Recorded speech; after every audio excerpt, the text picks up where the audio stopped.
Introducing Shop, Click, and Pick, the simplest way to support those doing good in communities everywhere. We understand that shopping is a necessity, but with a slight adjustment, you can make a huge difference without spending any extra money. Here's how it works. Please visit communitypayitforward.us and navigate to the Find Your Partners tab. Discover our verified giving partners, which are trusted allies ready to meet your needs. Shop with any of the partners that resonate with you. Click a picture of the receipt or invoice, then pick the mission partner you wish to support and use their QR code to send the receipt directly to us. After that, all you have to do is sit back and enjoy your purchases, knowing that you've made a meaningful change for someone in need. Community Pay It Forward amplifies your business's impact by sharing the story of those who require your services, rallying support for those who need us all. Because no one needs to go it alone when we all come together.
Hey everyone, how's it going? It's Zach Clayton with Community Pay It Forward, Community Dare to Care, and the PAC channels. And somebody just popped in, which made my life a lot better.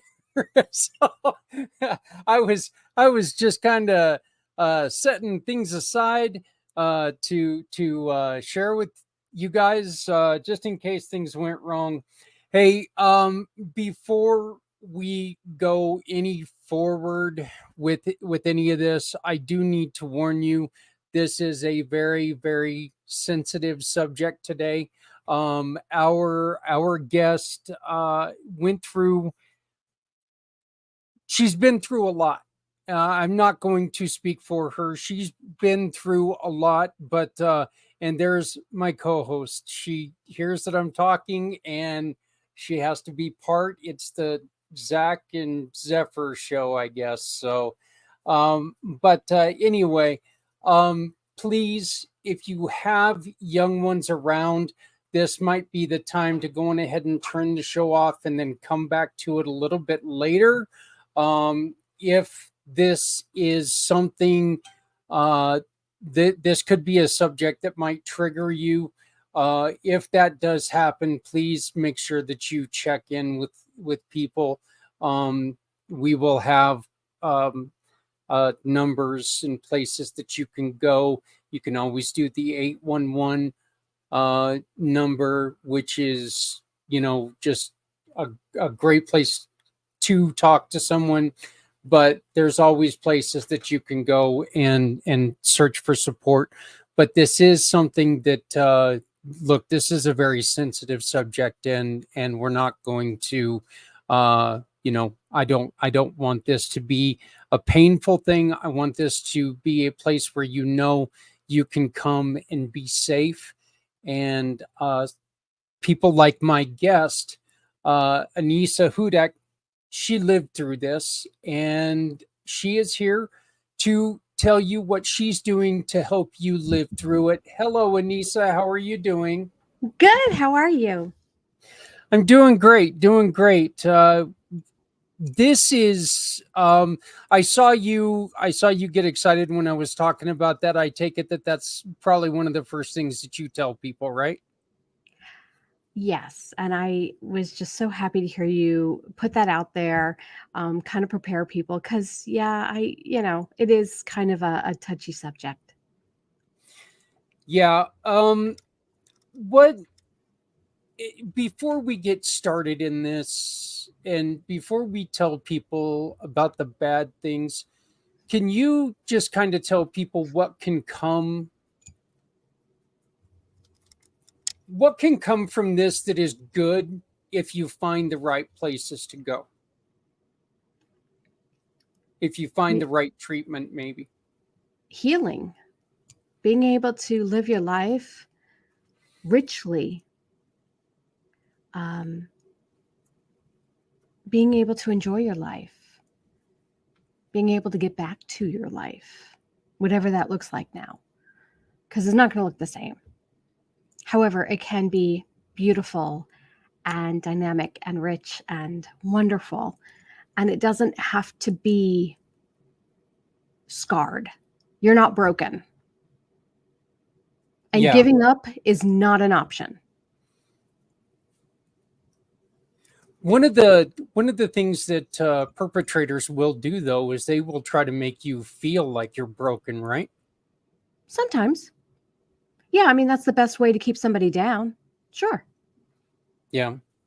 Well, Anissa, please do me a favor and tell me let's tell people a little bit about what you are doing and why. Well, boy, that's a big old can of worms. Right? So I am a neurosomatic therapist. I've created a company called Phoenix Women. I work with traumatized women. I specialize in sexual trauma. And I help women literally in their pursuit of healing from trauma. And I love what I do. I'm blessed to do what I do. Being able to see someone have a shift, the light bulb goes on, the lights come back on, and people get excited about living again. So amazing. There's not enough money in the world that feeds my soul when I see that. However, you asked, how did I get here? I have the distinction of saying I know PTSD intimately, which is kind of disgusting. Nothing to brag about. I am a daughter of a Vietnam vet. I grew up with PTSD. We didn't know it.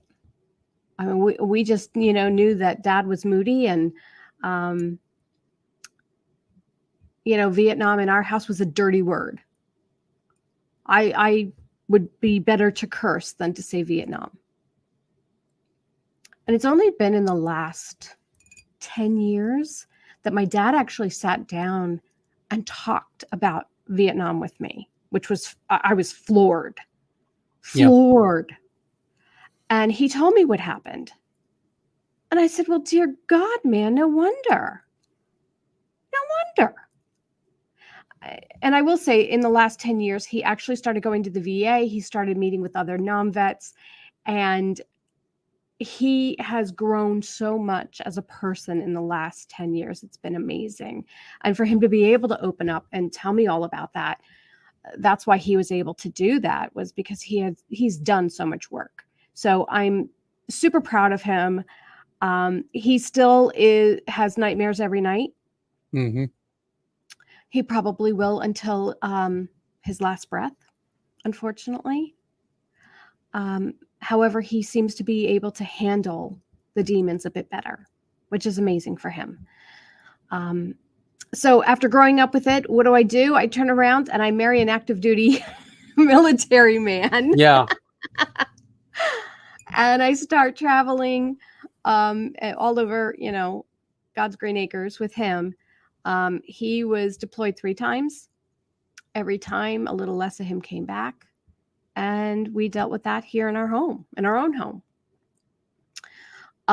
So aside from that, I've also had my own PTSD.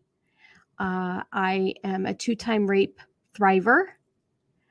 And I've lost a child. My life sounds like a really bad Hallmark movie, except my dog hasn't died and I haven't lost my job. Like, however, I'm still That's here. sad. I'm laughing about that, but the way you put it, I guess true, it was kind of funny, So yeah, it's I don't worse mean to than a sound country flip. song. Yeah, exactly, right. Maybe if they play it backwards, I'll get everything right. There you go. There you go. I don't mean to sound flip.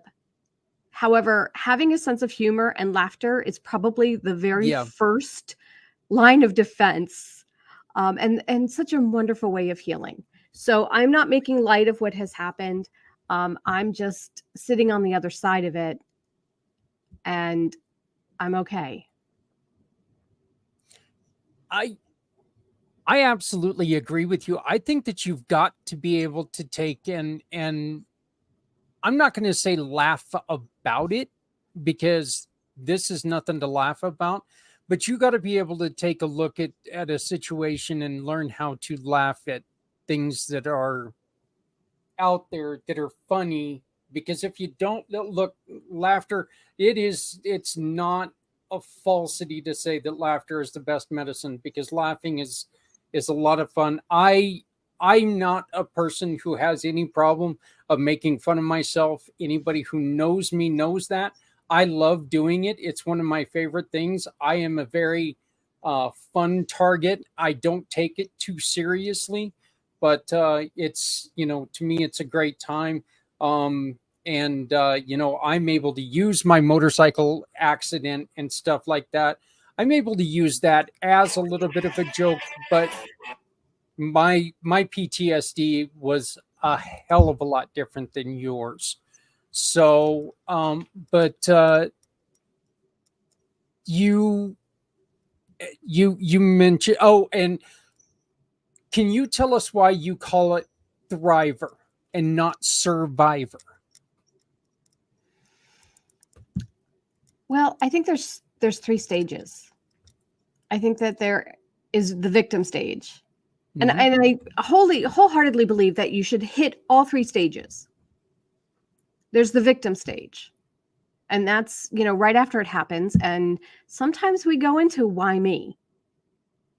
And that's okay. You're allowed to ask that. You're not allowed to stay there, but you're allowed to visit. And then you move on to thriver, where you start to overcome it. You start dealing with it. You start managing it. And then there's thriver. And that's the person who is ready to move on, is moving on, is living their life. I don't think about my rapes every day. I don't think about PTSD every day. Now, that being said, I work with it every day. I see it every day, but I don't think about my own PTSD and what I went through and what have you. I don't think about it on a daily basis. Things that used to trigger me don't trigger me anymore. I'm really blessed. So I'm thriving. I'm living my life. I'm not letting it dictate to me how I'm going to live my life. What was the first step on moving from victim to survivor? Deciding I wasn't going to stay there. Truly, deciding I wasn't going to stay there. I wanted help. I wanted to move past it. And, after my first rape, I did what everybody does. I went into talk therapy because that's what you do, right? And here in the West, especially, you have a problem, you go talk about it. And you talk about it. And you talk about it. And you talk some more about it. And I found that every couple of years, I was finding a new therapist because I was, where in the country. And I was going back and talking about it. If you can't tell, I'm from New York originally. And so, but I wasn't getting anywhere. All I was doing was talking. So several years later, I guess about at that point, it was almost 20 years after my first rape. I was in a yoga teacher training course at a yoga training school, and they were running these courses called, it was YogaFit, which is an amazing yoga teacher training school. And they were doing these warrior classes. And I thought, well, I live right outside of Fort Riley, Kansas, a huge retirement community for military, large active duty component, lots of comings and goings, deployments. I should take these courses and bring them back to my community. And I was like halfway through the first day and I was like, oh crap. Like I thought I had a pretty good handle on my PTSD. Yeah, I have no handle on my PTSD. Like the first person I need to work on is sitting right here. Oops. And that's where I learned about how the body traps the trauma in certain muscle groups. And how PTSD, we think of it as a mental health condition. It is not. It starts in the body. It is a reaction that, literally, it's biology. This is high school biology stuff. And they are not teaching this, by the way. No. Very sad. Very, very sad. And if you would indulge me, can I discuss it? Yeah, please. Okay. So, have you ever seen two dogs fighting? Oh yeah. Okay. I've got 3 large dogs, and they tend to play until they get mad at each other. So. Okay. So, after they fight and they start to walk away from one another, what do? Go and lick themselves and lick their wounds and hide a little bit, or one of them hides and the other one comes up for a little bit of I'm sorry, Daddy, I didn't mean to do that. So have you ever noticed that they shake? I guess yeah. So I hate to burst everybody's bubble, but we are animals. And just like animals, we have to reset our central nervous system. And that is exactly what your dogs are doing when they shake. They are resetting their central nervous system. We have the upper echelon brain that handles all of the important stuff, math, logistics, grocery lists. Our emotional regulation is held in this part of the brain, the upper echelon brain. And then you have the reptilian brain. And that is everything to keep you alive that you don't think about. Breathing, blinking, belching, all that kind of stuff. That is where the freeze, fight, fawn mechanism is held. There's 4 of them. I know I forgot one. Freeze, fight, fawn. I forgot. Anyway, so anyhow, we have to reset the central nervous system to take us from the reptilian brain back up to the upper echelon brain. If we do not reset the central nervous system, what happens? PTSD. So after a car accident, if you see someone shaking, if you're at a funeral and you see someone very upset and they're shaking, they are resetting their central nervous system. That shaking mechanism is so incredibly important. What do we do, though, as humans when we see someone shake? Oh, come here. Let me hold you. Let me stop you from shaking. We don't like to see that. Yeah. That is true. And even think about it. Gosh, you might even get strapped onto a backboard by an EMT to help, with the shaking. You have to let that body shake. What we're able to do with the yoga therapy is actually get the muscles to shake to help reset the central nervous system. The more and more we do this, the more and more you get to live up in the upper echelon brain as opposed to the reptilian brain. So this is amazing. I had the honor of working with military for many years, loved it, absolutely adored it. However, in my private practice, I was able to work with women who were like me. And being able to do that really fed my soul. However, it came back to, I'm in talk therapy and all I do is talk about it. I'm afraid to talk about it. It scares me. I don't want to deal with the demons because I'm so afraid of it. All I keep doing is talking about it and there's never any closure. And I understood this because I felt the same way. So I started doing some more research and I came across this suite of literally, it's amazing stuff. And that's kind of where the neuro comes in of my neurosomatic therapy. And we're actually able to help women literally tap into the unconscious where the trauma lives in that reptilian brain. We get them to a place where they can process it. And because the emotional regulation is actually in that other part of the brain, these women can process their trauma emotion-free, fear-free, pain-free. They don't have to relive it. They don't have to even talk about it. And yet we are able to help them process it in the unconscious mind and be able to just deal with it and move on. Amazing stuff. You were talking about the talk therapy. You don't want to talk about it, but you have to talk about it a little bit, don't you? I mean, you can't. What's the difference between not talking about it and holding it in?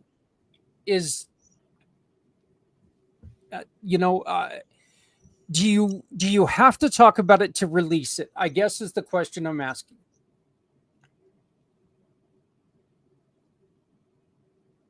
Yes and no.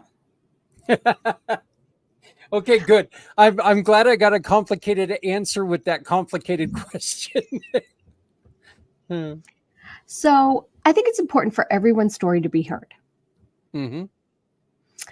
However, if we continue to talk about it and talk about it and talk about it and talk about it, we ingrain that. Literally, neurologically, we ingrain that into our brains. And that's not good. So as talking about your story is one thing, but to a point. And then there's a point where you have to process it and move on. And so it's kind of like this fine line, and if you've spent years in therapy like I have, I had to literally rewire my brain. So yes, it's important to talk about it to an extent, However, to release it, no, you don't have to talk about it to release it.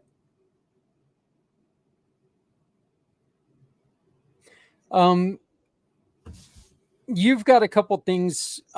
You've got a couple things in your expertise. You've got hypnotherapist, which is really cool. I've got a hypnotherapist in the program that we work with.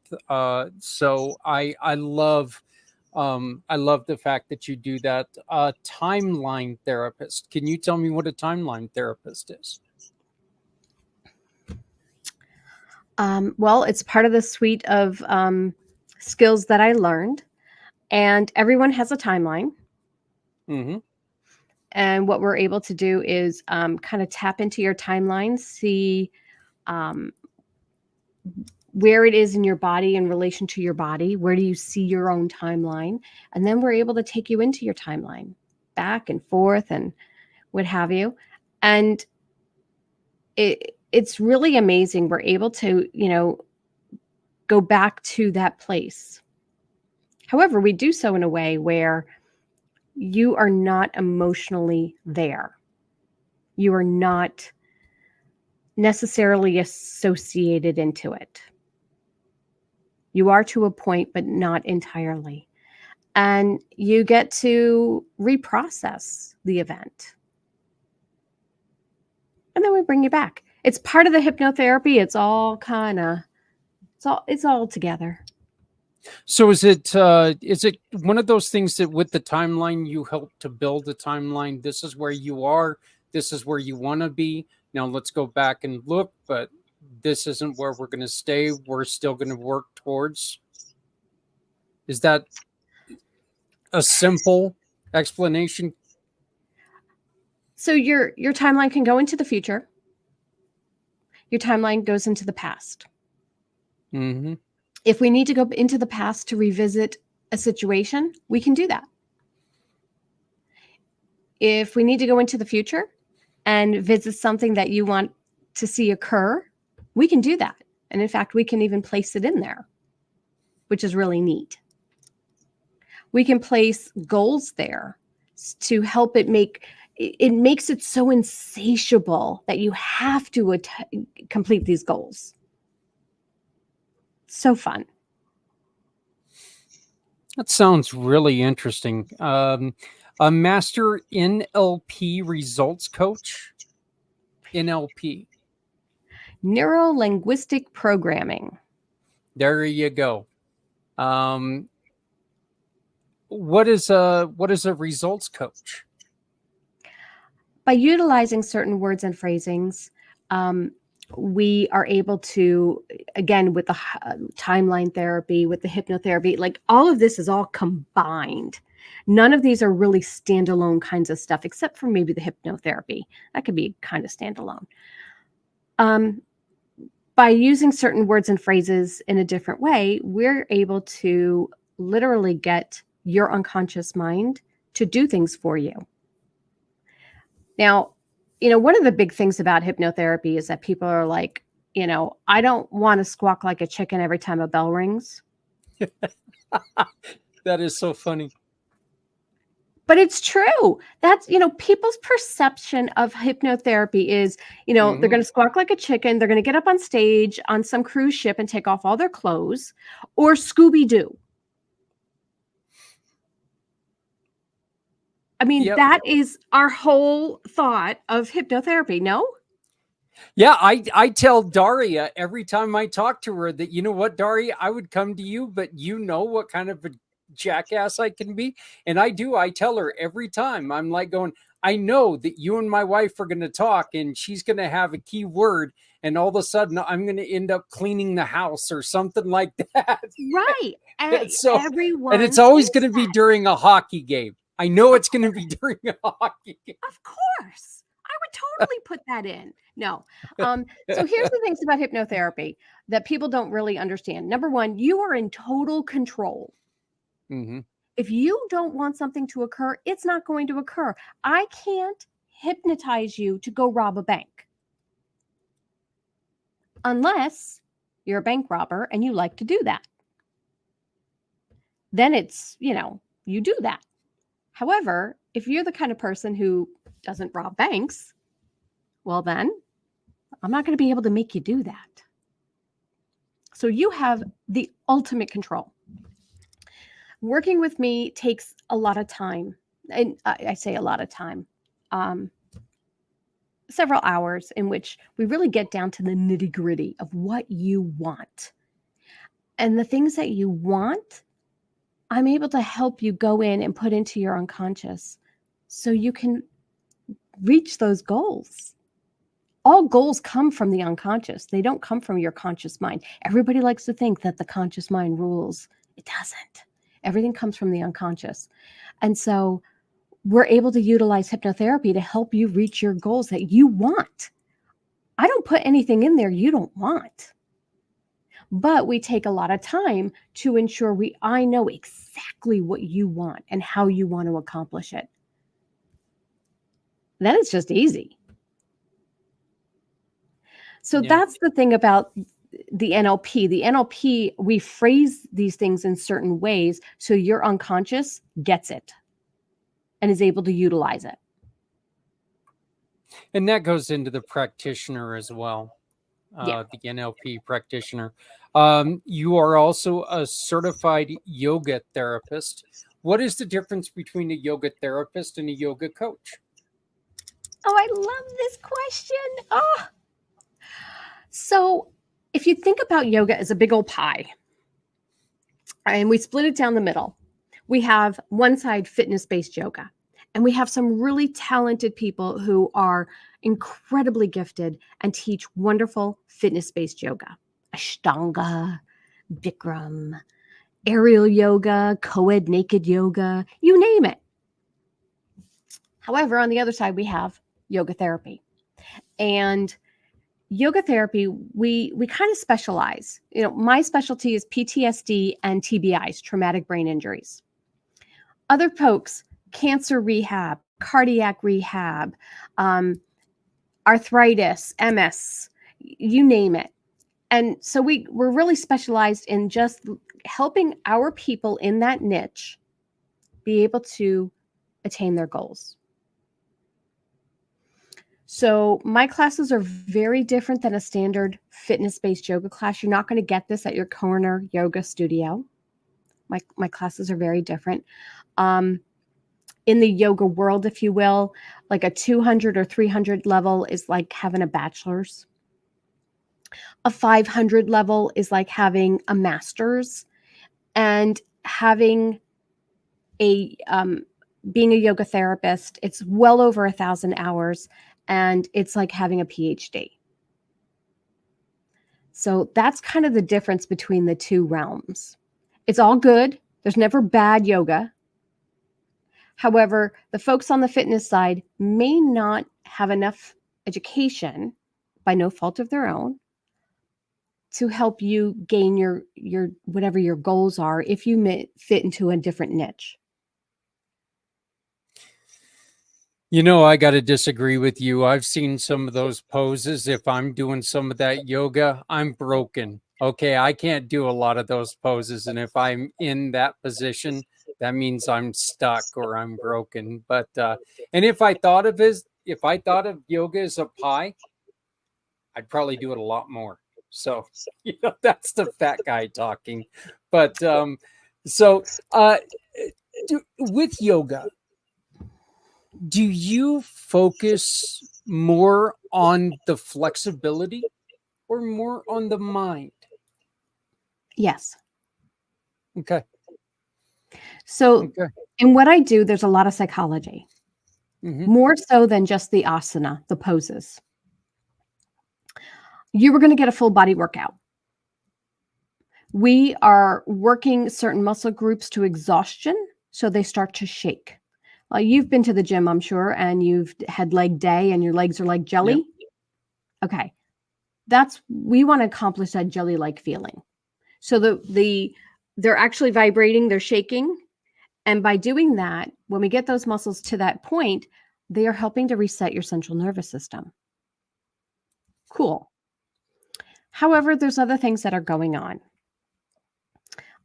Folks with PTSD, they really don't like it, if most people anyway, If you're walking around the room and you walk behind them and they don't know where you're going and you're behind them, you make them feel kind of awkward. I never leave my mat. Never.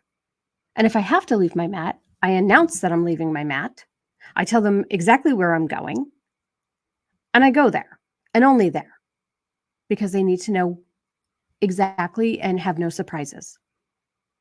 The lights always remain on. When you go into final relaxation, which we call Shavasana, most classes you lay on your back, you're kind of spread eagle, palms are facing up, you close your eyes. Not in my class, because folks with PTSD, that could be really upsetting to them, really unnerving. You can lay on your stomach, you can lay on your side, you can have a blanket, you can have a pillow, you want an eye pillow for your eyes, you can or you don't. And we all know that when things are silent, that's where the scary shit lives. Excuse me.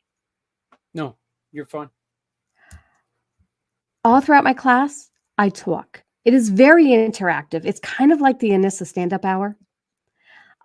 Generally, we talk about like current events and food. Lots and lots of food. I'm a foodie. During Shavasana, again, which is usually a very silent time, I read. I have a book of yoga poetry. I've got a book of essential oils for emotions.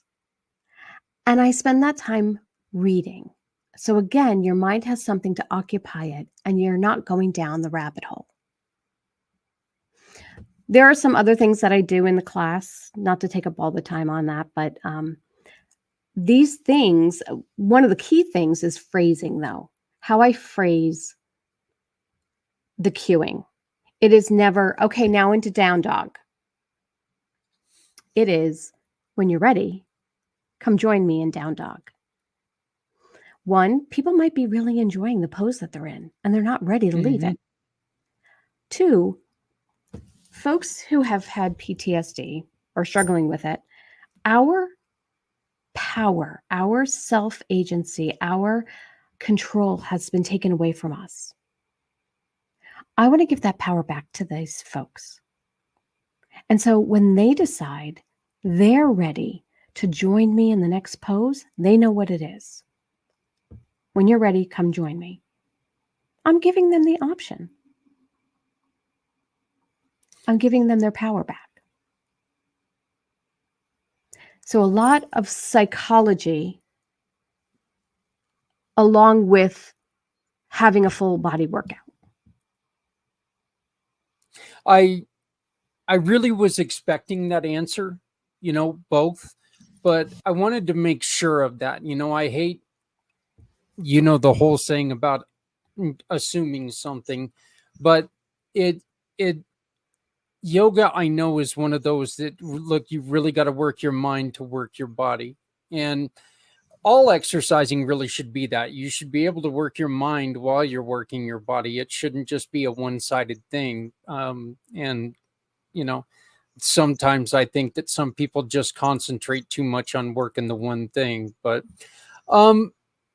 when you talk phrasing, is phrasing the way that we talk about things? And I ask this because I was talking to somebody the other day and on the show, and I brought up the fact that I quit smoking because I said I'm done smoking.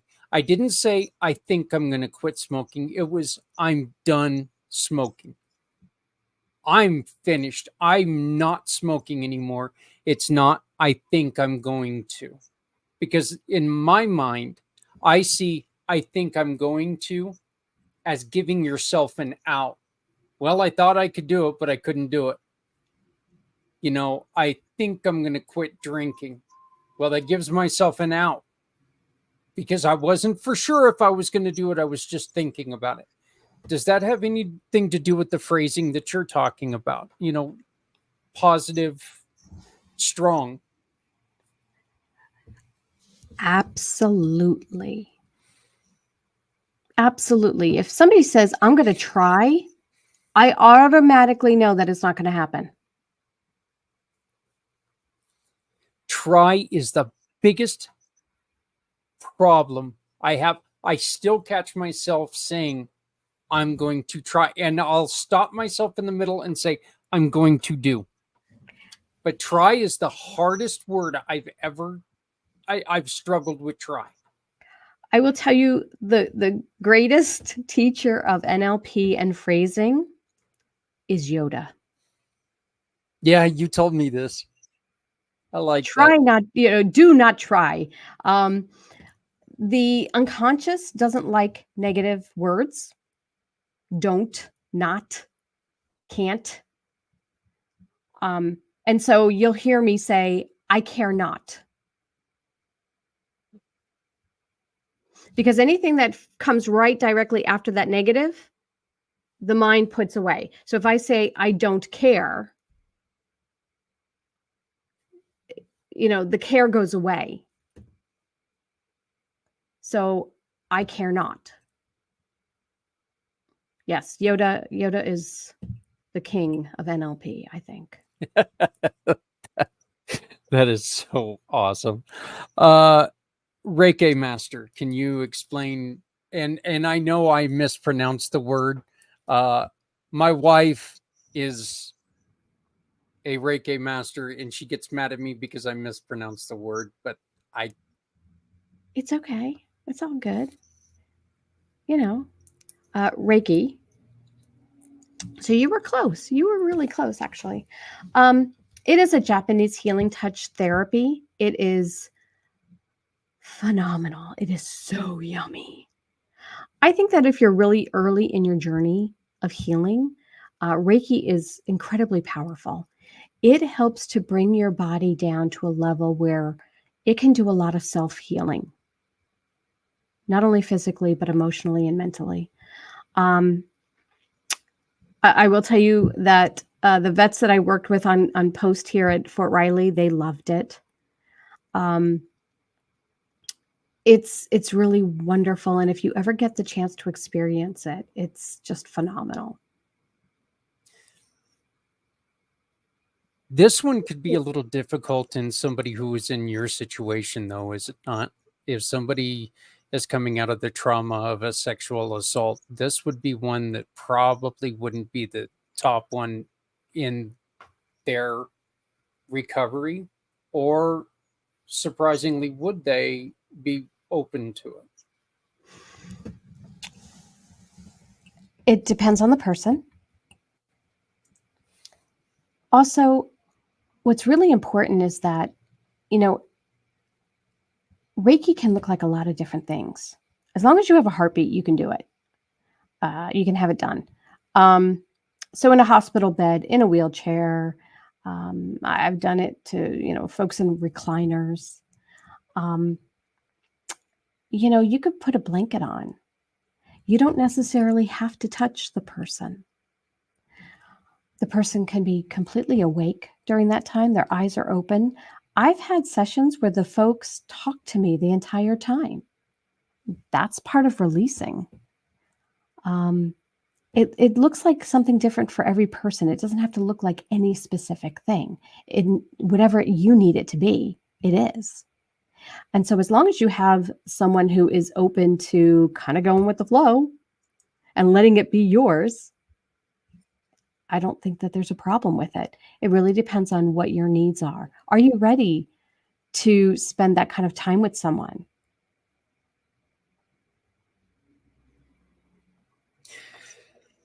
What about do you and you just mentioned that you do stuff where it's not touching them, so do you do energy work? Do you do any of that? That's exactly what Reiki is. Okay, it is. All right. Yeah. So and can you explain to people what exactly energy work is? Because this is where, a lot of people are going to sit there and go, ooh, voodoo. Ooh, yeah. Yeah, it is a little bit, but I mean, it is what it is. It's a national area. This is older than the doctors that we go to every day. This is a treatment that's been around for a day or two, right? Well, I hate to once again break it to folks. However, we are energetic beings. What Yep. happens when your heart stops? What do? They shock it back into rhythm with electricity. We are energetic beings. You know, our being doesn't stop at the skin. We have this whole other part of us. How many times have you heard somebody say, gosh, they got into my personal space? Yeah. Hello. Yeah.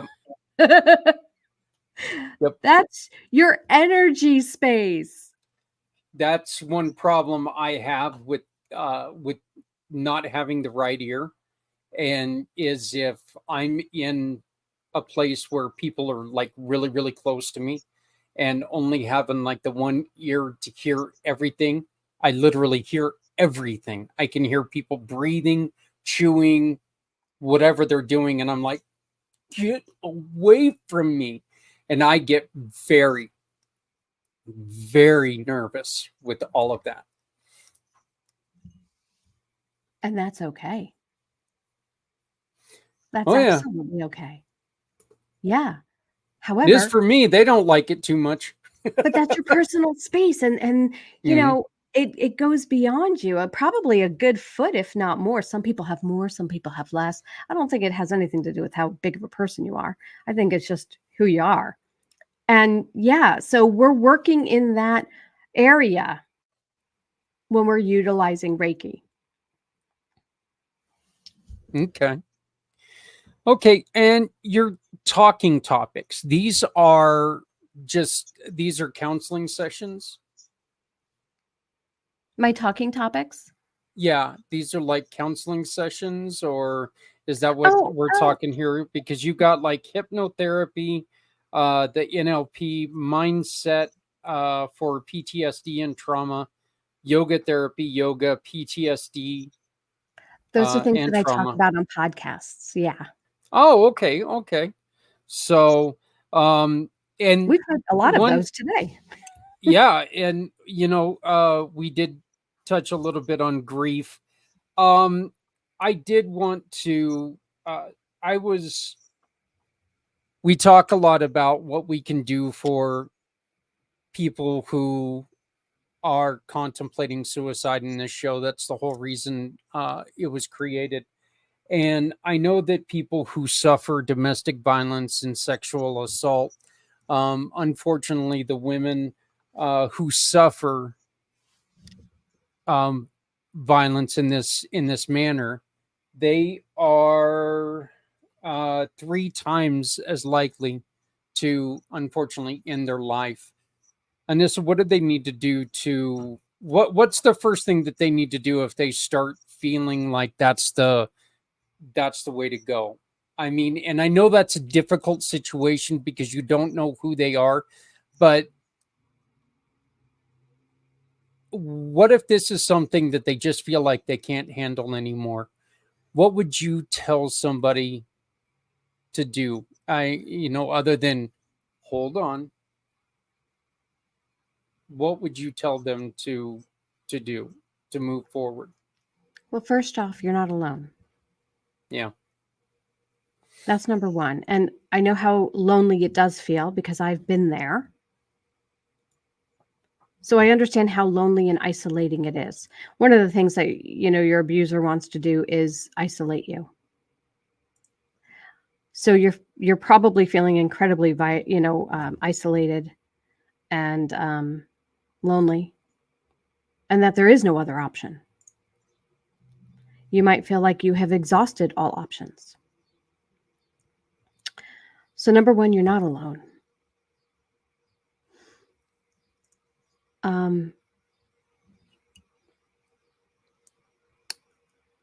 It's not your fault. Oh, well, obviously, yeah. Obviously, yeah. It is so not your fault. Yeah. Yeah. You didn't do anything to deserve any of this. None of this is your fault. I'm sure of it. There are still ways to get out. There are still ways to get away. I always say, get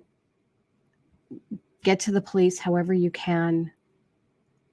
They're going to go the route where you have to have, a piece of paper, and that piece of paper is only going to protect you so much. However, doing it through the right channels means that when it gets really down and dirty, you still took the high road and did things the right way. You need to do whatever you can to protect yourself, protect your family, your children if you have. If it's only you, get the hell out. Do whatever you can. But this is not the end all. This is not how the rest of your life is going to be. It doesn't have to. And you can choose something else. And if you're choosing something else, then you have to take action. Whether it's a phone call, getting out, whatever it is. And once again, we have been flashing throughout the show the National Sex Abuse Hotline. Please, please, please, if you've experienced, consider calling before making any other action. This is something I definitely don't like doing towards the end of the show, but this is something we definitely need to do. It's time to raise the ire of some people. You are trying to make a difference because rape kits there's a ridiculous thing that's going on with rape kits. Can you tell people what that is and tell people what we can do to change it? So if you were raped and you go to the hospital, you have something done called a rape kit. Sometimes some hospitals have these very incredible women who will do it for other women. They are generally nurses. They are specifically trained to do this. Sometimes if you're in a more rural community, you won't have somebody specifically trained, unfortunately. However, the kit is the kit. And it does all different types of things to kind of comprise all of this evidence, if you will. And I won't get into the nitty-gritty of it. However, it is a way of collecting evidence. These kits are then supposed to be processed by forensic labs, just like a murder kit, evidence for murders would be. However, the rape kits don't get as much attention given to them as, say, a murder. They're kind of second or third rung on the list. And so some kits are sitting on shelves for up to and over 5 years. Now, during that time, the perpetrator is out walking around. The victim, survivor, hopefully thriver, has no closure. And the DNA kit is sitting on a shelf degrading. I think that we should have a lab in each and every country, state and country for that matter, specifically designed, so each and every state of the union, just to do rape kits. Let's take the workload off of homicides and other things like that, because they're important. I'm not saying they're not. However, let's let them have, that workload, and let's take all of the rape kits, put it through one particular lab, and that way we take the workload off of them, and they're given the attention in a timely manner. So I think that that's what we need to do. I think there should be a lab in every single state.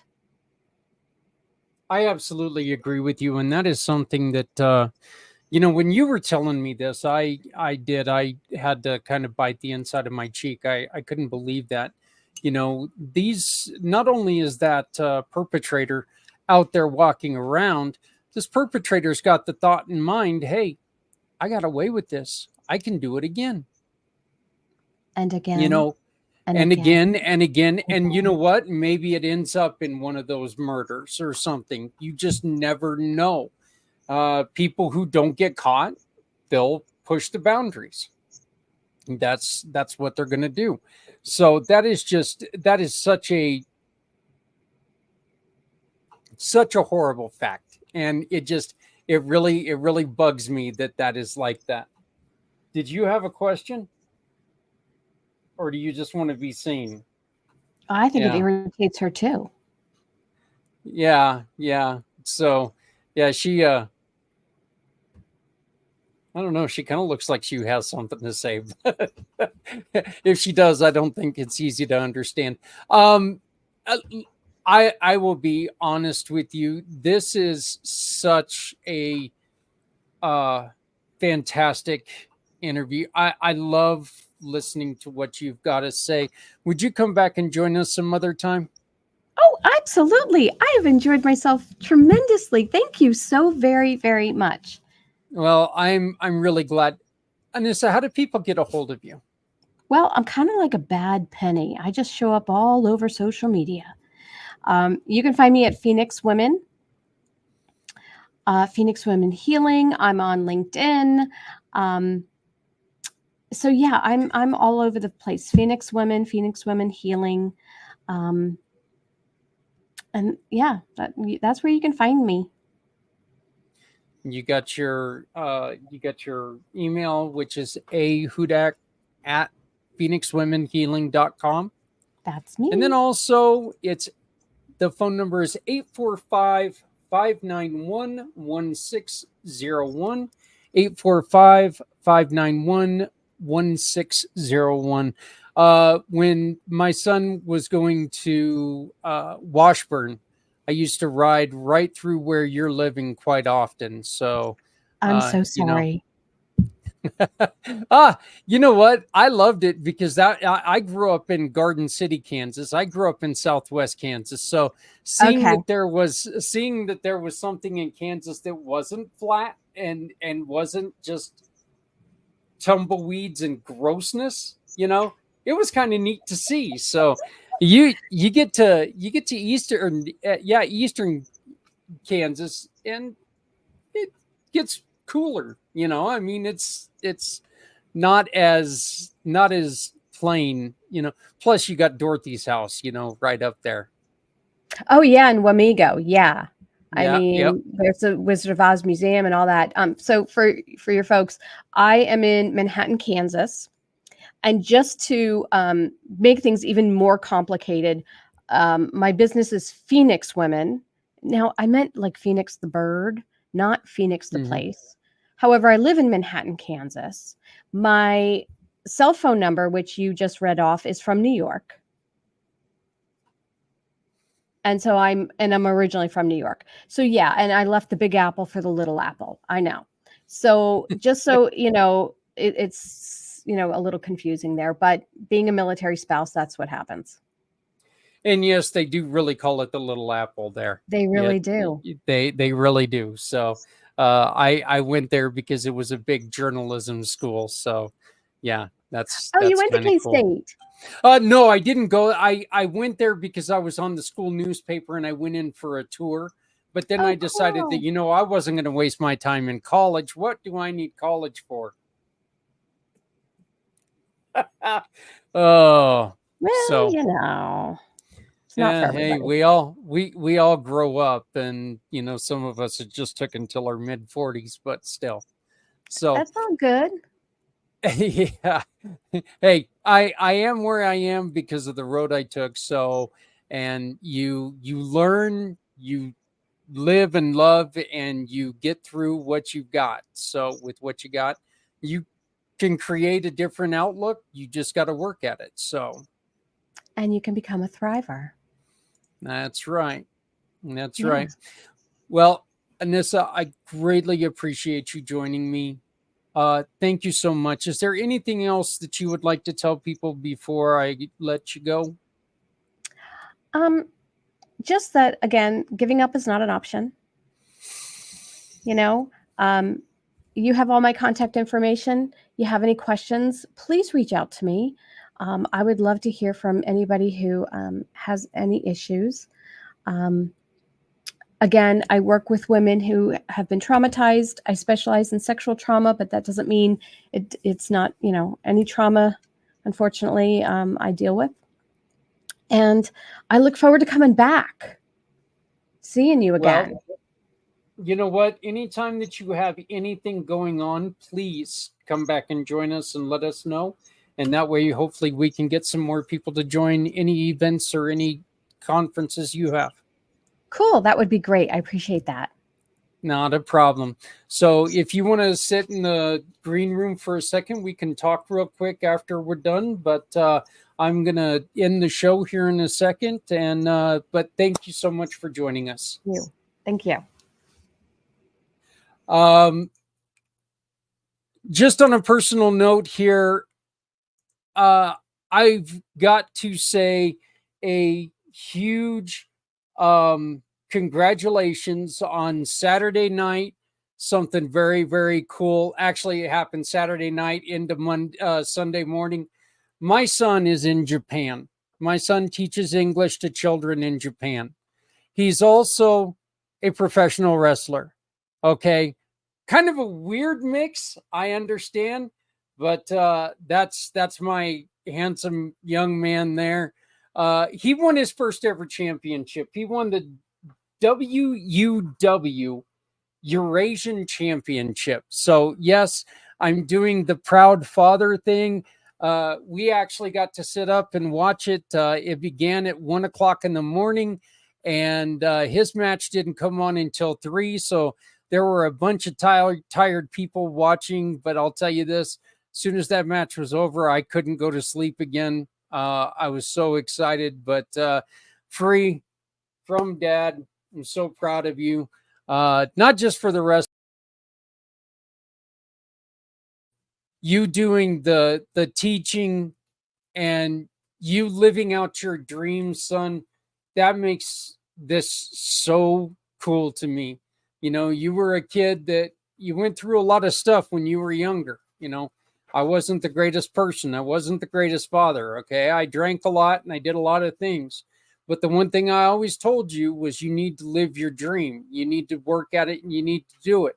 And by God, as much as I hated Pokemon when you were a kid, it led you to where you're at now. You found that passion. You found that love.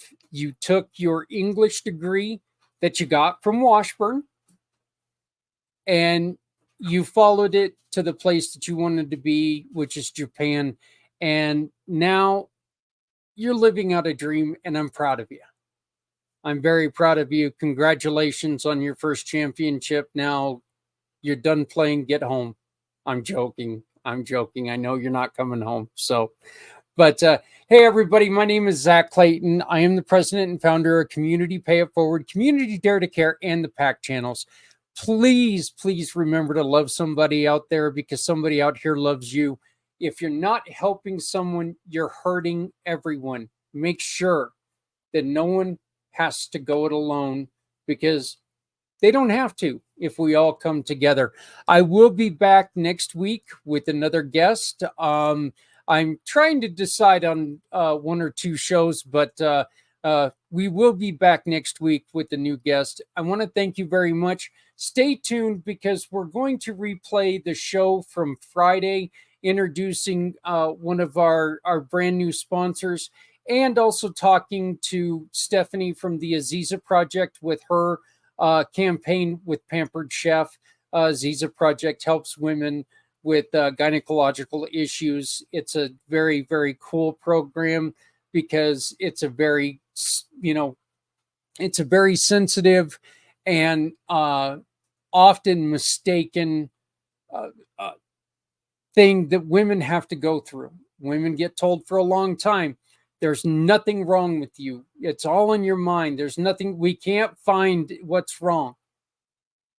I say it in the show. I say it in the recording. Women, that's bullshit. You know your body. You know what's wrong. Fight for yourself. Call Stephanie with the Aziza Project. She can hopefully help you find a doctor that's going to take the time and find out what's going on. But I do want to thank you all so very much for joining us. I want to thank Anissa for joining us, and I hope that we get to talk to her soon. Please, again, if anything triggered you today, 1-800-656-4673, 1-800-656-4673. That is the National Sexual Abuse Hotline. Call them before you contemplate doing anything to your life, because you know what? No matter how softly you walk, you always leave footprints. If you're gone, people are going to miss you. We will see you next week. Take care of yourself, okay? Take care of each other, because we're all we got.